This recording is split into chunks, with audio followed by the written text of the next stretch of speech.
सत्याचा शोध घेत असताना विज्ञान आणि आध्यात्मिक चिंतन एकाच दिशेनं प्रवास करून एकाच ठिकाणी पोहोचतात आणि वैज्ञानिक सिद्धांत आणि आध्यात्मिक चिंतन यांच्यातील निष्कर्ष, निरीक्षण, अनुमान यांच्यामध्ये कमालीची समानता आढळून येते.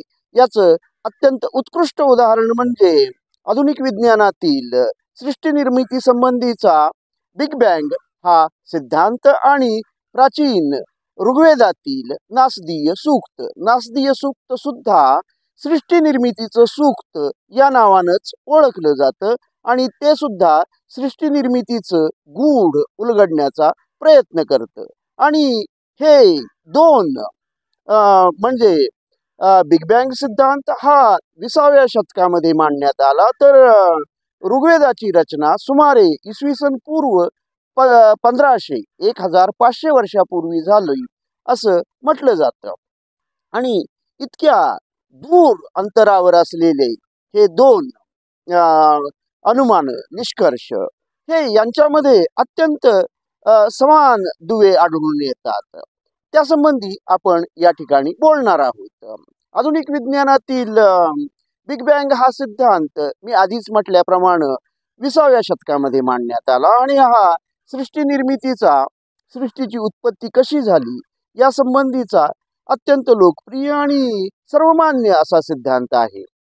आणि हा सिद्धांत आपणाला असं सांगतो की सृष्टीची उत्पत्ती सर्वसाधारणपणे 14 अब्ज वर्षापूर्वी झाली आणि ती होण्याचं कारण म्हणजे अत्यंत सूक्ष्म अशा ज्या एका बिंदूमध्ये प्रचंड महाविस्फोट, बिग बँग असं त्याला म्हटलं जातं, प्रचंड महाविस्फोट झाला आणि या बिंदूमधील वस्तुमान, अमर्याद वस्तुमान या बिंदूमधून बाहेर फेकलं गेलं आणि त्याचं प्रसरण होत असतानाच, उष्णतेमुळं प्रसरण होत असतानाच हे बिंदूमधून बाहेर जे फेकलं गेलं ते महाविस्फोटाच्या उष्णतेमुळं, प्रचंड उष्णतेमुळं, आणि हे वस्तुमान ज्यावेळी बाहेर फेकलं गेलं त्यावेळी ते प्रसरण पावत, सर्व दिशांनी प्रसरण पावत सगळीकडं पसरत गेलं आणि नंतर काही काळानं हे याची उष्णता कमी झाली, ते थंड होऊ लागलं आणि मग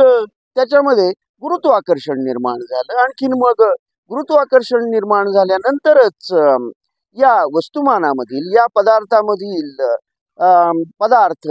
पदार्थामधील ऊर्जा हळूहळू केंद्रित होत गेली आणि त्यामधूनच मग आकाशगंगा, ब्लॅक होल आणि ग्रहमालिका, सूर्यमाला सुद्धा अशाच पद्धतीनं त्यामधून तयार होत गेली आणि आपल्या पृथ्वीची उत्पत्ती सुद्धा अशाच प्रकारे झाली.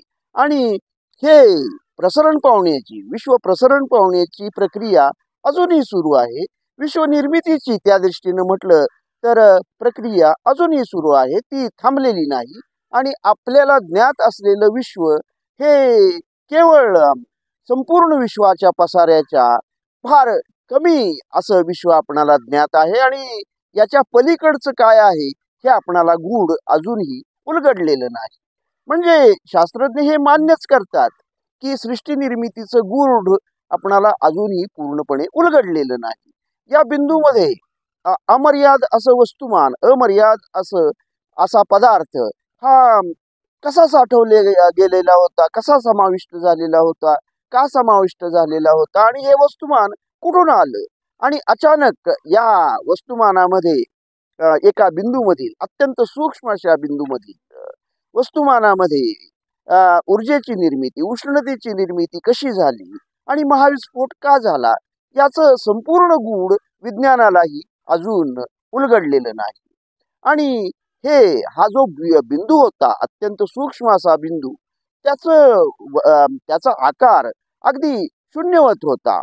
म्हणजे अणुरेणूपेक्षाही अत्यंत सूक्ष्म, प्रोटॉनपेक्षाही अत्यंत सूक्ष्म असा हा बिंदू होता. अत्यंत शक्तिशाली अशा सूक्ष्मदर्शकामधूनही आपण तो पाहू शकणार नाही एवढा हा सूक्ष्म बिंदू होता. आणि अशा सूक्ष्म बिंदूमध्ये अमर्याद वस्तुमान कशा प्रकारे संकुचित होऊन साठवले गेलेलं होतं हे गूढ काही आजवर विज्ञानाला पूर्णपणे उलगडलेलं नाही आणि शास्त्रज्ञ हे मान्य करतात, आपल्या ज्ञानाच्या मर्यादा ते मान्य करतात, आपल्या ज्ञानाचा तोकडेपणा ते मान्य करतात. पण विश्वनिर्मितीची प्रक्रिया अशा प्रकारे एका बिंदूमधून सुरू झाली असं एवढ्या सत्यापर्यंत मात्र हे शास्त्रज्ञ बिग बँग थिअरीच्या माध्यमातून या सिद्धांताद्वारे आलेले आहेत. आणि हा सिद्धांत एका धर्मगुरूनच मांडलेला असावा हे विशेष आहे.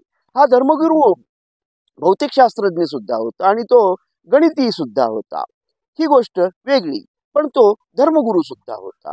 आणि प्राचीन ऋग्वेद जो इसवी सन पूर्व 1500 वर्षापूर्वी सुमारे पहिला लिखित आपल्या पृथ्वीवरील आपल्या मानवी संस्कृतीमधील सर्वात प्राचीन लिखित असा जो ग्रंथ वेद समजला जातो, या ऋग्वेदाच्या 10व्या मंडलामधील 129 क्रमांकाचं असलेलं नासदीय सूक्त, जे 7 मंत्रांचं किंवा 7 अशा ऋचांचं मिळून बनलेलं आहे. हे सूक्त सुद्धा सृष्टी निर्मितीचं सूक्त, सृष्टी निर्मितीचा हा ऋषींनी रचलेला सिद्धांत असं याच्याकडं अशा प्रकारे याच्याकडे बघितलं जातं. हे सूक्त, हे मंत्र परमेष्ठी प्रजापती यानं रचले, या ऋषीनं रचले असं म्हटलं जातं. पण ज्या ऋषींनी हे सूक्त रचलं ते या सूक्तामध्ये, या 7 मंत्रामध्ये, 7 ऋचामध्ये सृष्टी निर्मितीचं गूढ आपल्या चिंतनाद्वारे उलगडण्याचा प्रयत्न करतात. आणि जे शब्दाच्या पलीकडचं आहे, शब्दाच्या अतीत आहे, तो गूढ अनुभव ते या सूक्तामध्ये शब्दामध्ये बंदिस्त करण्याचा अत्यंत यशस्वी प्रयत्न करतात. पण ही रचनाच एकूण खूप गूढ आहे. नासदीय याचा अर्थ ना असत, म्हणजे जे अस्तित्वात नाही ते. आता जे अस्तित्वात नाही त्याच्याबद्दल आपण बोलत आहोत. सुरुवातीला ते म्हणतात की विश्वाच्या उत्पत्तीच्या सुरुवातीला सतही नव्हतं आणि असतही नव्हतं, म्हणजे एक्झिस्टन्सही नव्हता आणि नॉन एक्झिस्टन्सही नव्हता, म्हणजे एक शून्य अशी अवस्था होती. आणि या शून्य अवस्थेमधून विश्वाच्या निर्मितीची संकल्पना ते पुढे मांडत जातात.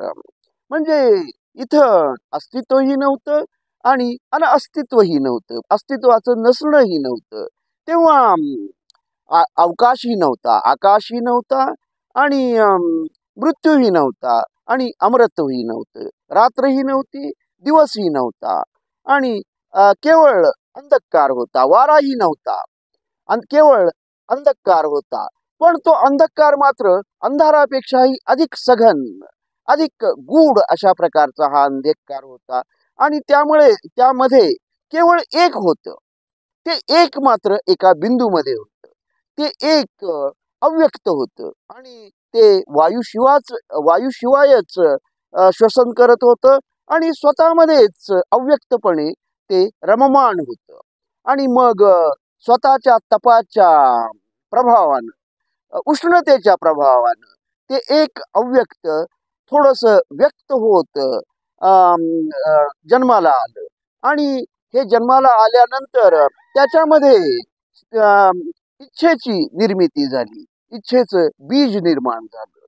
आता हे इच्छेचं बीज निर्माण होणं, सृष्टीच्या निर्मितीच्या इच्छेचं बीज निर्माण होणं, ही पहिली इच्छा या एकाची, ज्याला आपण ब्रह्मस्वरूप म्हणतो, त्या एकाची सृष्टीची या निर्मितीची इच्छा, ही पहिली इच्छा, आदिमी इच्छा. आणि या इच्छेमधूनच ही इच्छा एकदा निर्माण झाल्यानंतर प्रकाश रूपानं अत्यंत वेगानं स्वतःला हे ब्रह्म व्यक्त करायला त्यानं सुरुवात केली. ते व्यक्त होत गेलं आणि हे त्याचं व्यक्त होणं अजूनही सुरू आहे. ते अव्यक्त व्यक्त होऊ लागलं. आणि मग हे व्यक्त होत असताना अनेक देवता जन्माला आल्या आणि सर्व सृष्टी जन्माला आली, निर्माण झाली. पण हे सगळं कसं झालं, का झालं आणि ते एक कुठून आलेलं होतं? आणि ह्या एकामध्ये हे सर्व ही उष्णता, तपाची उष्णता कशी निर्माण झाली आणि त्याचं व्यक्तीकरण कसं सुरू झालं, याबद्दल ह्या संपूर्ण सृष्टी निर्मितीच्या गूढाबद्दल अगदी अगदी अत्यंत स्पष्टपणे आपणाला समजेल अशा पद्धतीनं आपणाला अनाकलनीय असलेलं हे सृष्टी निर्मितीचं गूढ आपणाला कुणी समजावून सांगू शकेल? देवता हे समजावून सांगू शकतील काय? पण देवता सुद्धा हे आपणाला सांगू शकणार नाहीत आणि त्यांना ते माहीत सुद्धा नसेल, कारण देवता सुद्धा सृष्टीच्या निर्मितीनंतरच जन्माला आल्या आणि त्यामुळं सृष्टी निर्मितीचं हे संपूर्ण गूढ त्यांना सुद्धा माहीत नसेल. मग हे कसं निर्माण झालं? हे ब्रह्म कसं निर्माण झालं? हे विश्व कसं निर्माण झालं? ते स्वयंभूपणे स्वतःमधूनच निर्माण होत गेलं, स्वयंभू असल्यानं ते स्वतःच निर्माण झालं, की ते कुणी एका गूढ अशा शक्तीनं निर्माण केलं आणि मग अशी जी गूढ शक्ती, ज्या शक्तीनं हे सर्व निर्माण केलं, ही शक्ती, ही गूढ शक्ती, हे निर्माण करणारा जो विश्वाचा अध्यक्ष आहे, तो तरी हे सृष्टी निर्मितीचं गूढ जाणीत असेल काय? कदाचित तोच या सृष्टी निर्मितीचं गूढ जाणत असेल, किंवा त्याला सुद्धा हे सृष्टी निर्मितीचं, सृष्टीच्या उत्पत्तीचं गूढ पूर्णपणे माहीत नसेल. तो सुद्धा कदाचित हे सर्व जाणीत नसेल. या ठिकाणी नासदीय सूक्त संपतं. 7व्या मंत्रामध्ये ह्या शंकेवर कदाचित त्याला सुद्धा हे सर्व माहीत नसेल अशी शंका उपस्थित करून, माहीत असेल किंवा नसेल या शंकेच्या ही शंका उपस्थित करीत नासदीय सूक्त संपतं. अशी शंका उपस्थित करणं आणि शंका उपस्थित करीत प्रश्न विचारितच सत्याचा शोध घेण्याचा प्रयत्न करणं, हा ज्ञानाचा वैज्ञानिक दृष्टिकोन, ज्ञान संपादनाचा वैज्ञानिक दृष्टिकोन तो शास्त्रज्ञामध्ये असतोच. पण नासदीय सूक्ताची रचना करणाऱ्या ऋषींच्या मध्ये सुद्धा, त्यांच्या चिंतनामध्ये सुद्धा हा शंका उपस्थित करण्याचा आणि ज्ञान संपादन करत राहण्याची हा जो गुण आहे तो त्यांच्यामध्येही दिसून येतो. आणि मग असे प्रश्न उपस्थित करत हे पृथ्वी निर्मितीचं गूढ समजून घेण्याचा यांचा प्रयत्न. आणि ह्या प्रयत्नामध्ये शास्त्रज्ञामध्ये तर गर्व, आपण ज्ञानी आहोत, आपणाला सर्व काही समजलेलं आहे, हा गर्व शास्त्रज्ञामध्ये नाही. आणि नासदीय सूक्ताची रचना करणाऱ्या ऋषींच्या मध्येही हा गर्व नाही, आपणाला सर्व काही समजलेलं आहे, हा गर्व, हा अहंकार या ऋषींच्या मनामध्ये सुद्धा नाही. आणि ते अत्यंत नम्रपणे हे मान्य करतात की हे आपणाला अनाकलनीय आहे, हे देवतांनाही अनाकलनीय आहे, आणि कदाचित ज्यानं हे निर्माण केलं त्याला सुद्धा हे पूर्णपणे समजलं असेल, तो सुद्धा पूर्णपणे हे सर्व रहस्य जाणत असेल असं म्हणता येणार नाही. ही अत्यंत उच्च दर्जाची नम्रता आणि ज्ञान लालसा, ह्या नम्रतेमधून आपला अज्ञान मान्य करूनच पुढं आपणाला ज्ञानप्राप्तीचा मार्ग मोकळा होतो, हे समजून घेण्याचा समंजसपणा या ऋषींच्या मध्ये सुद्धा दिसून येतो. मग एवढे नम्र, आपण ज्ञानी आहोत हा गर्व नसलेले आणि आपलं अज्ञान, आपल्या ज्ञानाचा तोकडेपणा मान्य करणारे हे ऋषी, हे या ऋषींच्या पुढं आपलं अज्ञान तर खूपच मोठं आहे. आणि आपण ज्ञानी असल्याचा गर्व जर आपण टाकून दिला तरच ज्ञानप्राप्तीचा मार्ग आपल्या पुढेही निर्माण होईल. आणि शेवटी आपलं अज्ञान मान्य करणं, इथूनच ज्ञानप्राप्तीचा, ज्ञान संपादनाचा मार्ग सुरू होतो, नाही का? धन्यवाद.